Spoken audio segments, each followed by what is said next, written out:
नमस्कार, आप देख रहे हैं कशिश न्यूज का डिजिटल प्लेटफॉर्म और आपके साथ मैं हूं दीपक शर्मा। इस समय की सबसे बड़ी खबर लेकर, और बड़ी खबर यह है कि कांग्रेस ने प्रत्याशियों की लिस्ट फाइनल कर ली है। जी हां, कांग्रेस ने दिल्ली में ये लिस्ट फाइनल कर ली है और अब बस इंतजार है कि राहुल गांधी, सोनिया गांधी ये इस लिस्ट पर और खड़गे इस लिस्ट पर क्या निर्णय लेते हैं।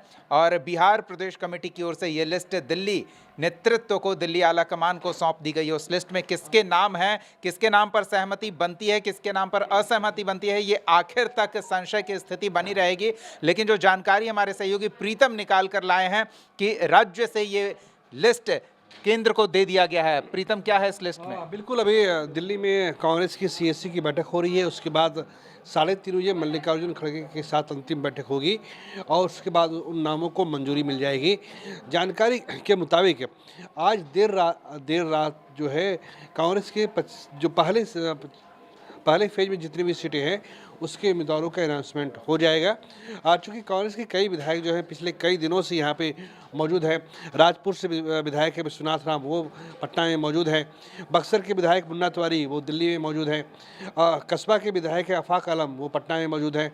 किशनगंज के विधायक है इजहार हुसैन, वो पटना में मौजूद है। वो इसलिए पटना में मौजूद है क्योंकि उनको लगता है कि अगर वो अपने क्षेत्र में रहेंगे हो सकता है कोई दूसरा दावेदार वहाँ पे ना आ जाए और कहीं उन्हें आखिरी समय में सिंबल न मिल जाए। जो जानकारी मिली है उसके मुताबिक कांग्रेस पहले फेज में जितनी भी सीटों में चुनाव होना है, मतलब कि औरंगाबाद लोकसभा है, बक्सर लोकसभा है, खगड़िया है। तो खगड़िया से सबसे तो हम लोग शुरुआत करते हैं कुटुम्बा से प्रदेश अध्यक्ष राजेश राम दोबारा चुनाव लड़ेंगे। 2015 में उन्होंने पहली बार चुनाव जीता था, उनकी सीट तय है।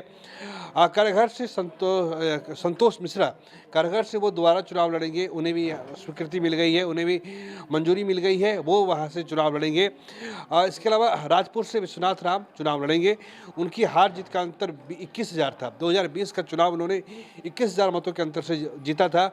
उनको लड़ने के लिए कह दिया गया है, वो ही पटना में है। वो जब उनसे बात हुई तो उन्होंने कहा कि सिंबल लेकर ही लौटेंगे, तो सिंबल लेकर ही यहाँ से जाएंगे। खगड़िया से छत्रपति यादव, उनका टिकट कन्फर्म है।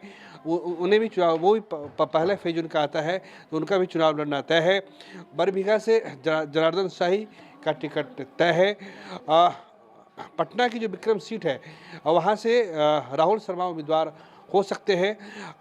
नवादा की वासलीगंज सीट है, वहाँ से मंटन सिंह जो कांग्रेस के जिला अध्यक्ष हैं, उनका वहाँ से लड़ना लगभग तय है।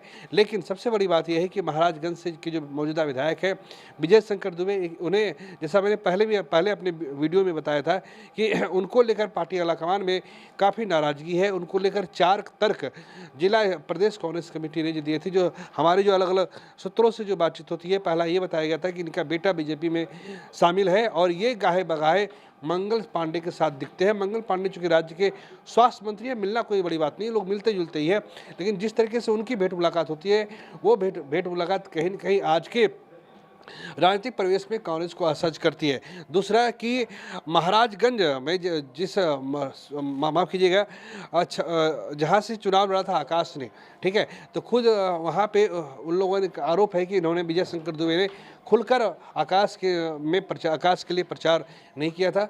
तीसरा कि उनकी उम्र काफ़ी ज़्यादा हो गई, हालांकि वो कांग्रेस के प्रति बहुत ही कर्तव्यनिष्ठ है, बहुत ही विनम्र है, इसमें कहीं कोई संदेह नहीं है। तो या ये हो सकता है, ये परिस्थिति सामने आ सकती है, या तो उन्हें बिल्कुल पैदल कर दिया जाए या फिर उन्हें गोपालगंज की कुचाय कोट सीट से चुनाव लड़ाया जाए। कुचाय कोट सीट जदयू का मजबूत किला है, इसलिए नहीं है कि वो जदयू की सीट है, इसलिए कि वहाँ पे जो जदयू के उम्मीदवार हैं अमरेंद्र पांडे, वो काफ़ी हैवीवेट उम्मीदवार है, उनके सामने किसी भी उम्मीदवार का टिकना मुश्किल है। तो हमें नहीं लगता है कि वहाँ के चुनाव में अगर कोई प्रत्याशित ना हो तो अमरेंद्र पांडे को हराना मुश्किल है, उन्हें कुचाय कोट भेजा जा सकता है। मदन मोहन तिवारी नए नाम है। मदन मोहन तिवारी 2015 में चुनाव उन्होंने जीता था। 2020 में वो रेणु देवी से हार गए थे, लेकिन दोबारा उन्हें टिकट दिया गया है। हम एक बार फिर कहेंगे कि जिस तरह का कांग्रेस की जितनी भी सीटें आएंगी, कांग्रेस दलितों की राजनीति अवश्य कर रही है, दलित उनके फोकस में है, लेकिन कांग्रेस ही एक पार्टी है जिसकी सीटों में आपको फॉरवर्ड और खासकर ब्राह्मणों का बोलबाला मिलेगा। वो आपकी जो सीट सामने आ जाएगी तो पता चलेगा। जो तय हुआ है, एक नई जानकारी जो हम दर्शकों को दे रहे हैं, कांग्रेस ने 58 सीटों पे हामी भरी है, लेकिन 53 से 54 सीट पे कांग्रेस का उम्मीदवार होगा, 4 सीटों पर आरजेडी का उम्मीदवार होगा, यानी सिंबल भले ही कांग्रेस का होगा, लेकिन ये जो 4 सीट है उस पर आरजेडी के चेहरे होंगे।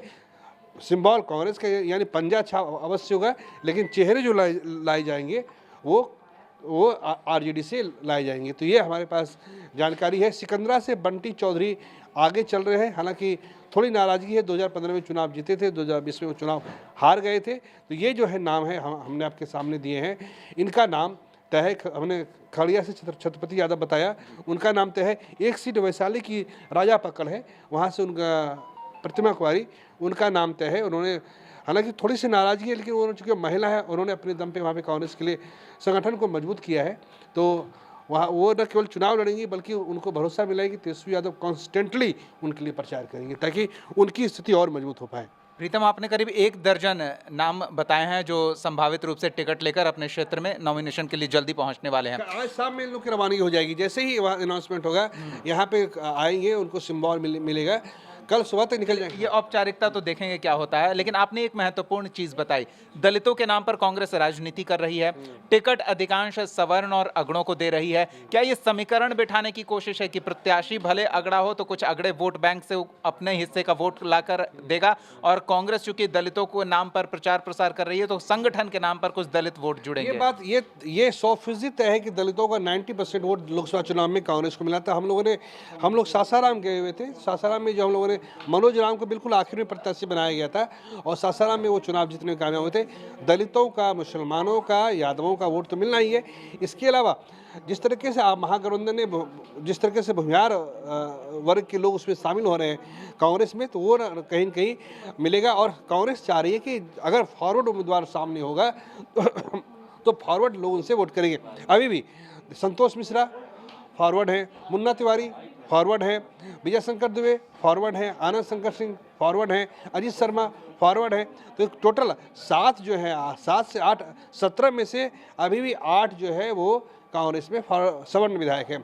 तो हमें लगता है कि इन लोगों के नामों पे मंजूरी है। बक्सर से मुन्ना तिवारी की हालत थोड़ी पतली थी, वो इसलिए वो पतली थी क्योंकि जिस तरीके से उनकी, आपको याद होगा, खड़गे साहिब की रैली थी, संभवतः 20 अप्रैल को उनकी रैली थी बक्सर में। वो रैली को लेकर कांग्रेस की बड़ी किरकिरी हुई है, तो उसको लेकर एक जो है उहापोह की स्थिति थी।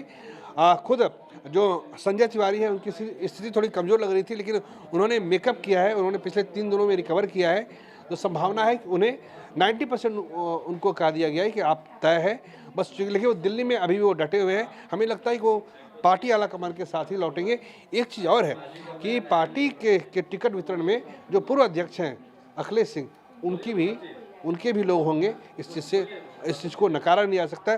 जब फाइनल लिस्ट हमारे हाथ में होगी, चलिए, ये आप अंदर खाने की खबर समझ रहे हैं, देख रहे हैं, इसलिए ये कह रहे हैं, लेकिन कांग्रेस के सभी लोग होंगे, ये जनता के बीच एक परसेप्शन दिया जा रहा है। आप ये भी बता रहे हैं कि 4-5 सहयोगी दलों के कैंडिडेट्स को भी एडजस्ट किया जाएगा। वो सीटों के पूरे आकलन को लेकर एक बार थोड़ा हमारे दर्शकों को। जी बिल्कुल, 5 सीटें ऐसी हैं जहाँ पे मैंने फिर कहा, जहाँ पे उम्मीदवार भले ही कांग्रेस का होगा। कांग्रेस के 55 में ही 4-5, नहीं बिल्कुल 58 सीटें मिली है। कांग्रेस बहुत ज़्यादा इंसिस्ट कर रही थी, लेकिन कांग्रेस को ये समझाया गया कि, और कांग्रेस के लोग भी समझते हैं, क्योंकि प्रैक्टिकल लेता है कि कूदना अच्छी चीज़ होती है। कूदने का शौक है तो हम पहली मंजिल से कूदेंगे, दूसरी मंजिल से कूदेंगे तो हमारा पैर टूटेगा। ऐसा ना कूदे सुसाइडल हो जाए। आप कुतुब मीनार से थोड़ी कीजिएगा। कि कांग्रेस को अपनी स्थिति का अंदाजा है ना, कि उसके मतलब कि जो वस्तु स्थिति है, तो कांग्रेस को भी लगता है कि पहले जीत ले, क्योंकि केवल एक विधानसभा चुनाव नहीं है, फिर लोकसभा का चुनाव भी आएगा। 2029 में लोकसभा चुनाव होगा, तब अगर आरजेडी ने अपना दम दिखाना शुरू किया तो फिर कांग्रेस का क्या रहेगा।